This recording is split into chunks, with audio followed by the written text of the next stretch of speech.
নমস্কার বন্ধুরা, welcome to my channel SB explorer. তো বন্ধুরা, সকলকে জানাই শুভ সকাল। তো যারা চ্যানেলে প্রথমবার এসেছো অবশ্যই সকলে একটা করে সাবস্ক্রাইব করে দিয়ে আমাদের সাথে যুক্ত হয়ে যেও। সাবস্ক্রাইব করা যেহেতু একদমই ফ্রি, তাই অবশ্যই সকলে একটা করে সাবস্ক্রাইব করে দিতে ভুলো না।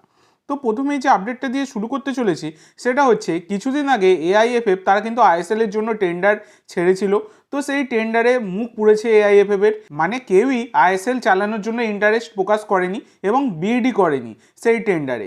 তোমরা জানো 37.5 কোটি টাকা কিন্তু বছরে দাবি করেছিল এআইএফএফ, তাই এআইএফএফ এর ব্যাপারে কেউ বিডই করেনি। এবার নতুন করে আই লিগের জন্য এবার আলাদাভাবে টেন্ডার ছাড়লো কিন্তু এআইএফএফ, যেখানে আই লিগের জন্য বছরে 4 কোটি টাকা, আই লিগ 2 এর জন্য 1.25 কোটি টাকা এবং আই লিগ 3 এর জন্য 75 লাখ টাকা কিন্তু এআইএফএফ তারা দাবি করেছে, মানে টেন্ডার ভ্যালু রেখেছে এবং তারা কিন্তু এইভাবেই টেন্ডারটা ছেড়েছে। তো দেখা যাক আই লিগের জন্য কেউ এই টেন্ডার বিট করে কিনা, সেটা এখন বড় কথা। তো এর পরবর্তী যে আপডেটটা তোমাদের সাথে শেয়ার করতে চলেছি সেটা একজন বিদেশি প্লেয়ারকে নিয়ে। বিদেশি মানে কি, ভারতীয় বংশোদ্ভূত বিদেশি প্লেয়ার, যার নাম হচ্ছে সান হান্ডাল। তো সান হান্ডাল হচ্ছেন একজন 26 বছর বয়সী কানাডার সেন্টার ফরওয়ার্ড, মার্কেট ভ্যালু 1.4 কোটি টাকা। তো তিনি কিন্তু বর্তমানে কানাডার একটি ফার্স্ট ডিভিশন ক্লাবে খেলছেন। তো এর আগেও তোমাদের সাথে আমি অনেকবারই আলোচনা করেছিলাম, অনেক যারা তোমরা পুরনো সাবস্ক্রাইবার আছো তোমরা জানো যে এই সান হান্ডাল তিনি আমাদের ভারতীয় বংশোদ্ভূত যেহেতু প্লেয়ার, তাই তাকে আমাদের ভারতীয় জার্সিতে একটা না একটা সময় দেখা গেলেও দেখা যেতে পারে। তো রায়ান উইলিয়ামস ইতিমধ্যে দাঁড়িয়ে যে পদক্ষেপটা নিয়েছেন, অস্ট্রেলিয়ার নাগরিকত্ব ছেড়ে দিয়ে ভারতের নাগরিকত্ব নিয়েছেন, সেইটাতে তিনি কিন্তু অনেক বিদেশিদেরই ইন্সপায়ার্ড করেছেন এই রকম কাজ করবার জন্য। যেই ব্যাপারে এই রায়ান উইলিয়ামসের কাজটা দেখেই ইন্সপায়ার হয়ে সান হান্ডাল তিনি কিন্তু এবার তিনি জানিয়েছেন যে তিনি কানাডার নাগরিকত্ব ছেড়ে দিতে রাজি আছেন, ভারতের জার্সিতে খেলবার জন্য তিনি ভারতের নাগরিকত্ব নিতে রাজি আছেন। এইটা কিন্তু তিনি পরিষ্কার জানিয়ে দিয়েছেন। এবার এটাই এখন দেখার বিষয় যে সান হান্ডাল তিনি আমাদের ভারতের সিটিজেনশিপ পান কিনা। যদি পান তাহলে কিন্তু দারুণ হবে, একজন কোয়ালিটি প্লেয়ার। একটা সময় তিনি কিন্তু ইন্টার মিয়ামির রিজার্ভ দলের, মানে ইন্টার মিয়ামি 2 দলের হয়ে তিনি কিন্তু খেলেছেন। এই সান হান্ডাল মেসির দলের হয়ে খেলেছেন, মানে মেসির দলের আর কি রিজার্ভ দলের হয়ে আর কি খেলেছেন।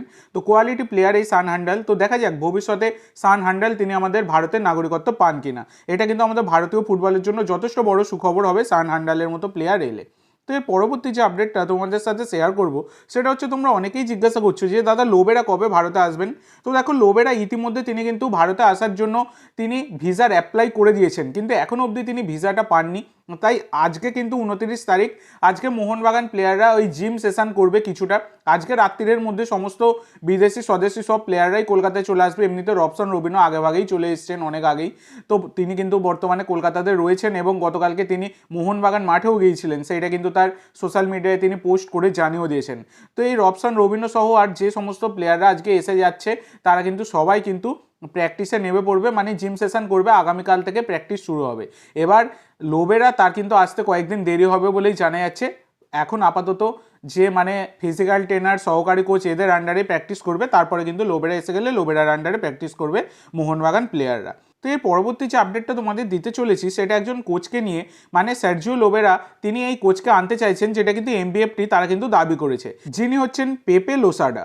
তো পেপে লোসাডা হচ্ছেন একজন 49 বছর বয়সী স্প্যানিশ কোচ, ফিটনেস কোচ আর কি। তিনি কিন্তু এর আগে লোবেরার আন্ডারে উড়িষ্যা এফসিতে অ্যাসিস্ট্যান্ট কোচের ভূমিকাও পালন করেছেন আর ফিটনেস কোচের ভূমিকাও তিনি কিন্তু পালন করেছেন। বর্তমানে তিনি পার্সেপোলিস এফসির সাথে যুক্ত রয়েছেন। তো এই পেপে লোসাডা তাকে কিন্তু মোহনবাগানে নিয়ে আসতে চাইছেন সার্জিও লোবেরার সহকারী কোচ হিসাবে। তো এবার এটাই এখন দেখার বিষয় পরবর্তীকালে কি হয়। এই বিষয়টা একটু চাপের রয়েছে, তো দেখা যাক পরবর্তীকালে যেমন যে আপডেট পাবো আমি তোমাদের সাথে শেয়ার করে দেবো। তো এর পরবর্তী যে আপডেটটা তোমাদের সাথে শেয়ার করতে চলেছি সেটা একজন বিদেশিকে নিয়ে, যার নাম ভ্যালেরিও ভেরে। তো ভ্যালেরিও ভেরে হচ্ছেন একজন 31 বছর বয়সী Italian centre midfielder. Centre midfield ছাড়া তিনি কিন্তু অ্যাটাকিং মিডফিল্ডে খেলতে পারেন। মার্কেট ভ্যালু 4 কোটি টাকা। বর্তমানে তিনি কিন্তু ফ্রি এজেন্ট রয়েছেন। তো তিনি কিন্তু ইতালির সিরি এ, সিরি বি বিভিন্ন টুর্নামেন্টে তিনি কিন্তু খেলেছেন এবং ইতালির অনূর্ধ্ব 16, 17, 19, 20, 21 দলের হয়ে তার কিন্তু খেলবার অভিজ্ঞতা রয়েছে।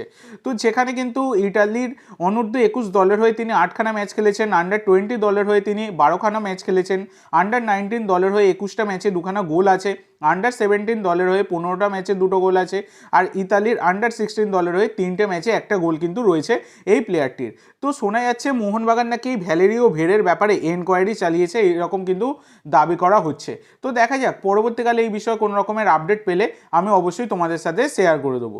তো আজকের জন্য এইটুকু বন্ধুরা, ভিডিওটি ভালো লাগলে অবশ্যই লাইক করো, শেয়ার করো, আমার চ্যানেলে প্রথমবার এসে থাকলে চ্যানেলটি সাবস্ক্রাইব করো, আর কমেন্ট করে জানাও ভিডিওটি কেমন লাগলো। ধন্যবাদ।